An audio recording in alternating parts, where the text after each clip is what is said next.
Reaction podcast, Edward Tufte on Sean Carroll, the Mindscape podcast. And I think it's one of those rare moments actually where you just get a kick. You just realize this person is interesting. There's something unique here. There's something new, something special. There's quality. You know, when you watch a soccer game and there's quality on the field, somebody just does something interesting, or basketball. I once had the chance to watch a game early on when LeBron James was still coming up, and I just saw him live, and you could tell this is special. So this, in that realm, I think this podcast just gave me that same feeling. That's why I want to discuss it. Now, Edward Tufte is he was a professor for, I think, statistics or something along those lines at a, doesn't matter, some Yale, I think, Stanford, or he got his PhD at Stanford, things like that, doesn't matter. What matters here is just that he's a distinguished scholar. He's a very interesting person. He's an artist, and his work is on visualization, on data, on analysis, on visualization. And I think I'm not doing him enough credit by trying to rephrase what he's saying. So I really encourage listeners to go listen to the episode, listen to his videos that he has on YouTube. There's one where he talks to Microsoft executives about data visualization.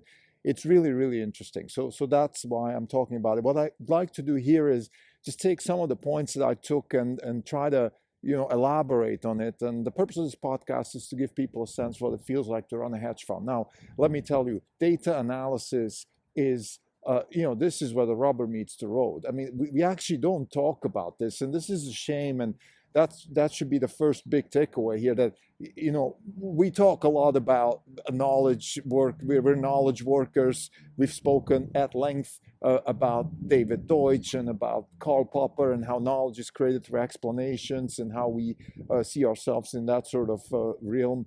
But we never actually talk about the mechanics of how that works. And in almost any case, we hedge fund managers, investors, what we actually do is we analyze data. So what Tufte does as a profession, he wrote 5 books about this that I haven't read, but again, in the interview, a lot of this knowledge comes across, and his insights are very interesting. I mean, he says a few things that are very important. One is that a lot of data, particularly in the medical field, and I think he got his PhD in bioinformatics, so that's why he's so good at particularly bio and medical stuff.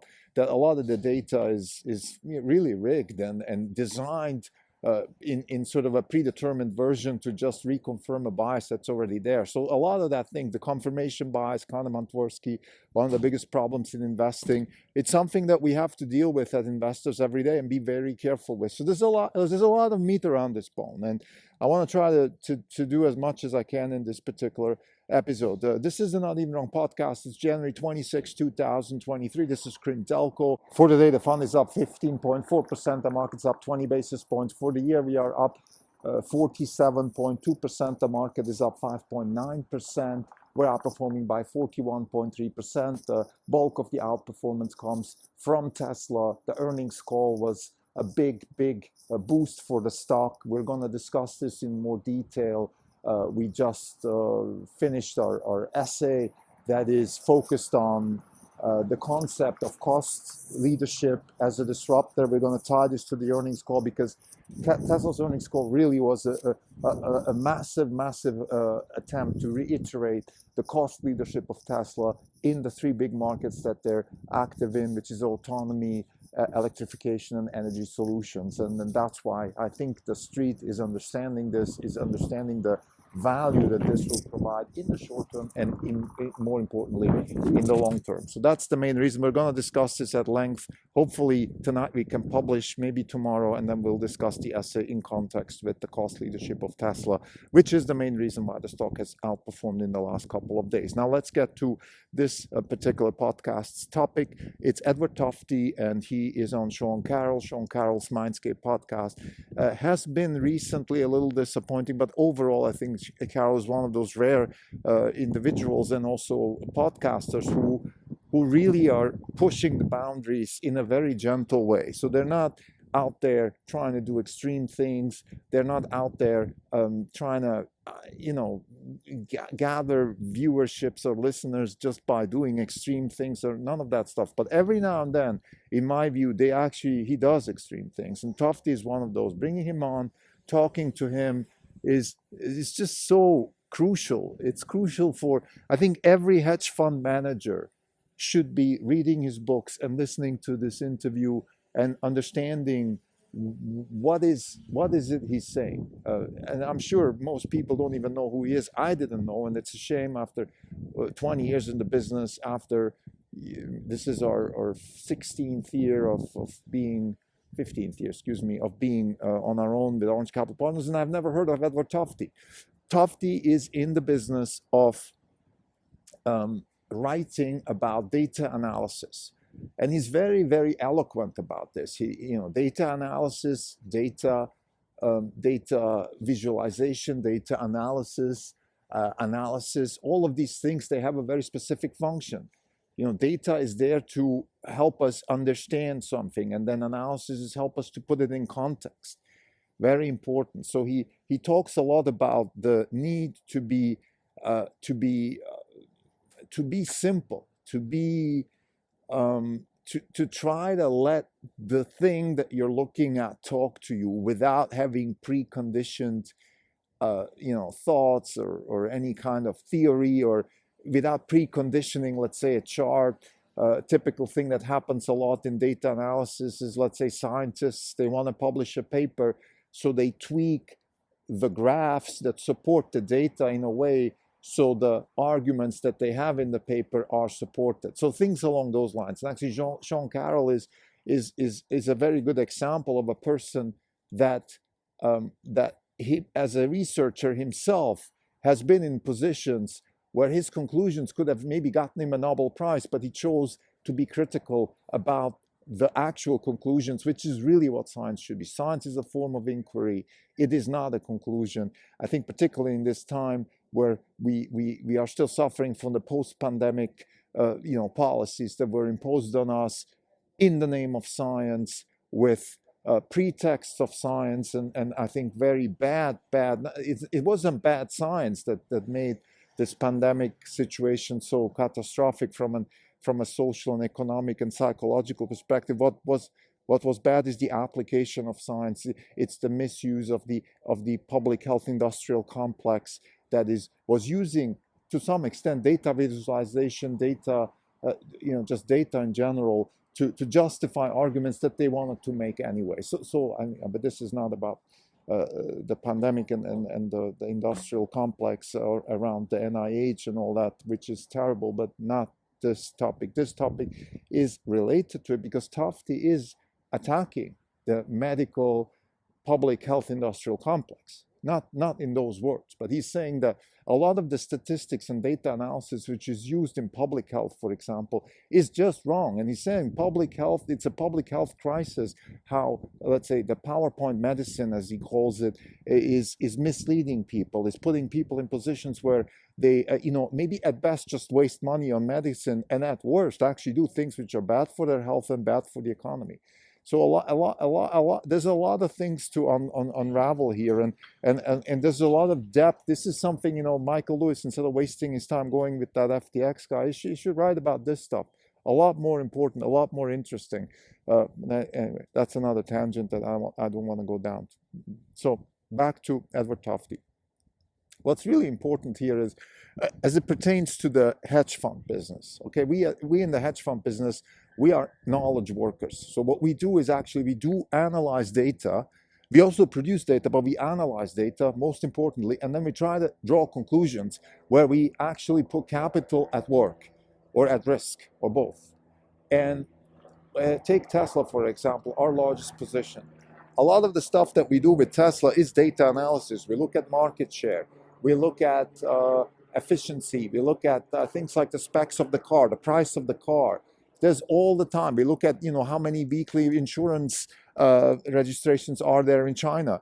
But what we should be doing, and this is now Tufte, we should be questioning the kinds of data that we're using to make conclusions. And we should be very careful. Let's say oh, Tesla is a better car than anybody else because their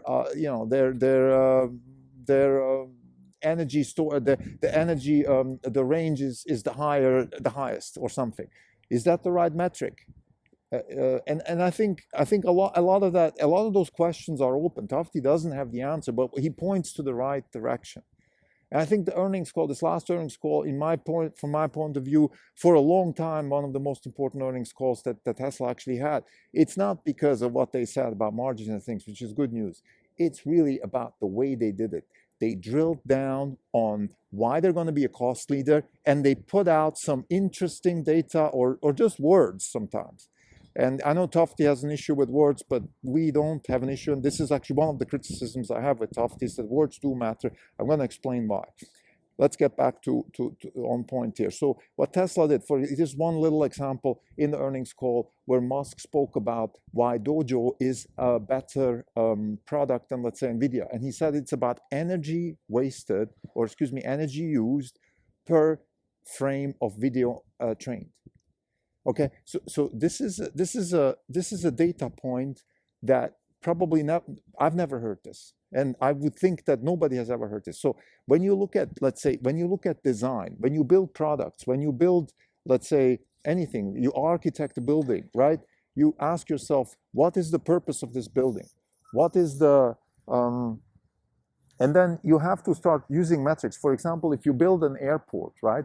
What kind of metrics are you going to use? Well, throughput, right? How many people can go through this airport at a given amount of time? And then, you could do many people, but then you want to do another thing, which is how many people can go through this in an amount of time that is enjoyable. Frankfurt Airport is a good example. It's a big airport, lots of throughput, terrible experience. Zurich Airport, much better experience, and maybe per square foot, same amount of people going through, but just a much better experience. So, there's a lady I just came across. She works in sort of the aging health space, creating biomedicine for aging and health.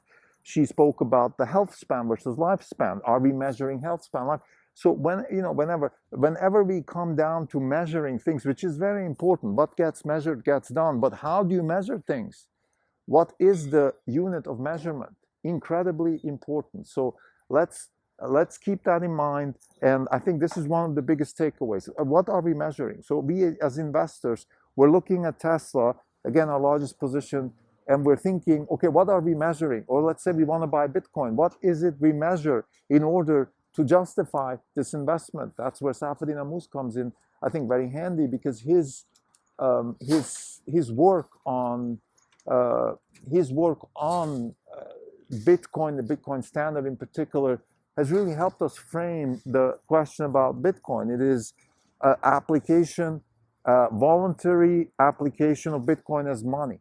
Let's use that as a measurement. Let's not get entangled with all this other nonsense that is going around in the crypto space. So let's get back to Tesla and Edward Tufte. The way we apply Edward Tufte to Tesla is in many ways, but the most important one, as I said, it is, let's think about what is the unit of measurement when we analyze Tesla. So again, let's say if I analyze Dojo, what am I actually looking at? Well, I'm looking at, let's say, energy wasted or used per unit of video analyzed. When Drew Balino made a beautiful example of how they're actively, through design actions, trying to lower costs. Well, what are they looking at? They're looking at stats in terms of the cars that have been driven now for years, and what performance measures they are applying, and then they might find materials that are not necessary to keep, that are more expensive, and you could maybe save some money by keeping the performance the same. So those are the kinds of things, again, that as a management team, they have to first figure out, okay, what are we actually measuring? What is the goal? The goal is cost reduction or increasing customer value by delivering more value at lower cost, total cost of ownership. And then what are the metrics we're using? So again, this is very, very important for Tufte, for an investor. And that's where Tufte comes in. I think he has, the reason I was so inspired by this is one of those things where it's a simple thing, but there's another thing, let's say, he says, when it comes to design, let's say sculptures, he said, air is a material.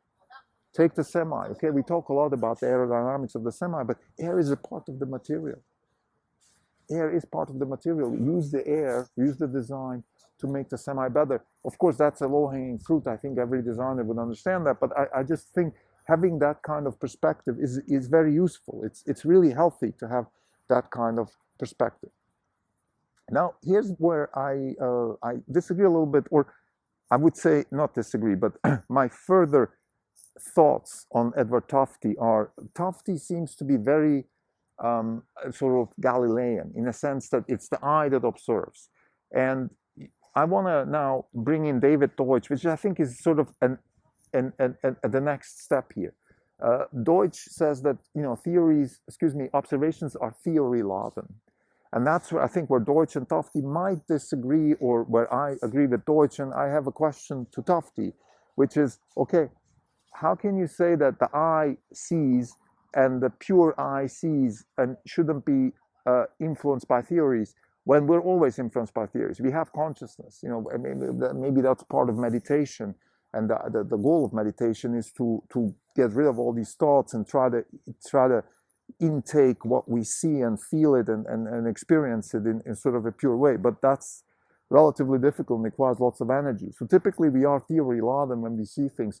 I would be curious to see how Tufte reconciles that. And you know, even Galileo, when he saw things, he had a certain theory about the apple falling from the Tower of Pisa, or whatever it was that he was testing.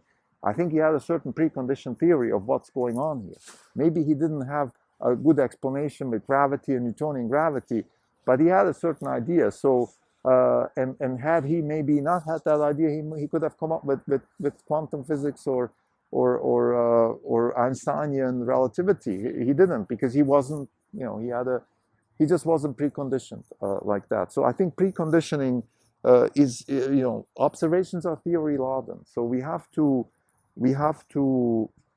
keep that in mind. We have to keep that in mind, and we have to try to gauge how much theory we want to use when we look at things. This is, I think, the most important thing in investing. That's called confirmation bias. Now, Tufte is going way out of his way to try to reduce confirmation bias. But there is a certain circle of reference here that I'd be curious to work more on, think more about. Let's say if I think Tesla's a good investment, then I'm looking for all these tidbits that tell me it's a good investment. How about I do the opposite? What is it that makes Tesla a bad investment?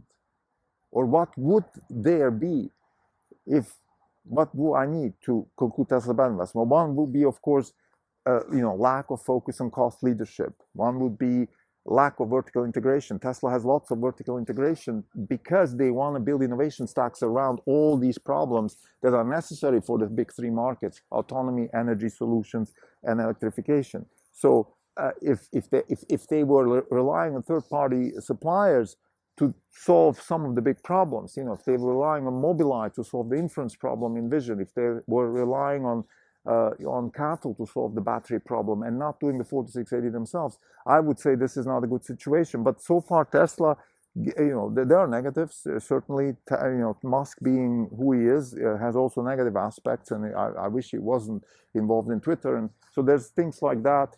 But overall, I think the overwhelming majority of data points that we get from Tesla are such that makes us conclude that it's a good investment. But anyway, the reason I'm mentioning all of this is really because it's important to gauge what is the data that we want to intake and how much preconditioned sort of theory is there in the data.